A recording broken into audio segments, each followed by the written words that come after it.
Seminaarkan ay soo qaabisay warbaahinta Radio Ergo oo socon doona muddo 5 maalmood ahi ayaa waxa loo furay 15 wariye ee ka howlgala gudaha magaalada Baydhabo ee xarun goboleedka Baay waxaana furitaanka seminaarkani ka qayb galay wasiir ka tirsan dawlad goboleedka Koonfur Galbeed Soomaaliya maamulka gobolka kan degmada Baydhabo iyo mas'uuliyiintii ka socday Radio Ergo oo ayagu gacan ka geysanayay furitaanka seminaarkan oo wariyaasha lagu bari doono tabinta wararka ku saabsan arrimaha bini'aadanimada iyo u kuurgalida xaalad kasta oo ka jirta gudaha dalka ugu horeyntii ayaa waxa goobta ka hadlay tafaftiraha Radio Ergo Muxdiin Ahmed Roble isagoona ka hadlay waxyaabaha ku dhaliyay seminaarkan ay maanta ka furayaan magaalada Baydhabo ahaan sharaf weyn inaan Baydhabo joogno oo markii ugu horeysay tababar noocan ah aan ku qabanayno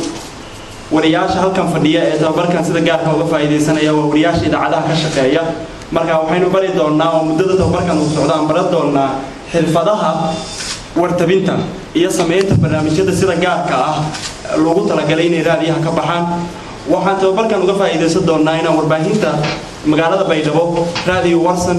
iyo Radio Baydhabo ku dhiirigelino tabinta waxyaabaha la xiriira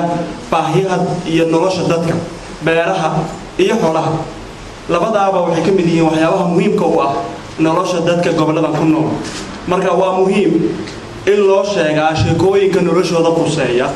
sidoo kale waxa goobta ka hadlay gudoomiyaha gobolka Baay Cabdirashiid Cabdullaahi Maxamed LFC isagoona seminaarkani ku tilmaamay guul u soo hooyitay wariyaasha gobolka arbaaga amal madil ku hadalo oo humanitarianka ama bulshada ku hadalo inay la tilmaamo koro horumarkii isku biyaya si dhiirigelinta soo biilanka kala niidawe 25 sano isku fadhiyay dhiirigelin way muhiim aha wal alla walaal wanaag ee ziyada in qofku sheego taas way caawiyaasay madum barnaamijka sayti inta badan ku caawiyaasay bulshada sayti inay meel raay barnaamijyada oo tayada leh oo horumarka leh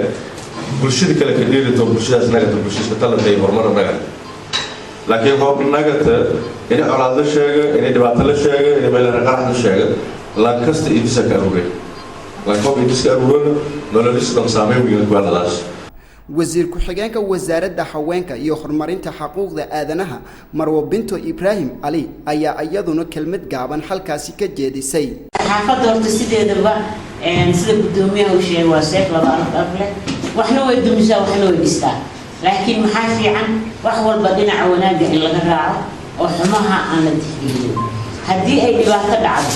inaan dhibaatada buubuunin haddii wanaag dhacana in wanaagga la buubuunin waxaan rabaa inaad samaysaan shaqo abuur oo ah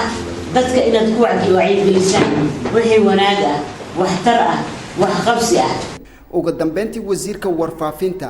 dawlad goboleedka Koonfur Galbeed Soomaaliya Xasan Cabdi Maxamed ayaa Radio Ergo uga mahadnaqay tilaabada ay ka bilowday magaalada Baydhabo isagoona si rasmi ah u furay seminaarka fursaddan Radio Ergo u fidisay ay ka faa'iideystaan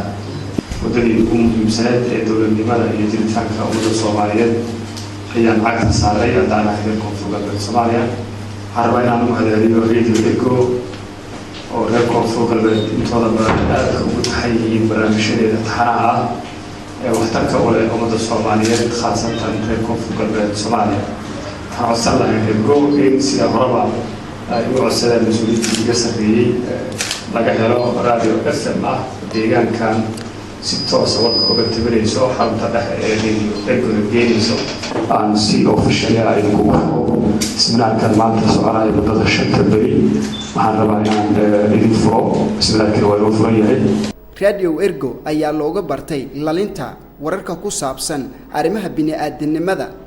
muddada seminaarkan uu socdo waxaa la filayaa in wariyaashu ay ku faa'iidaan wax badan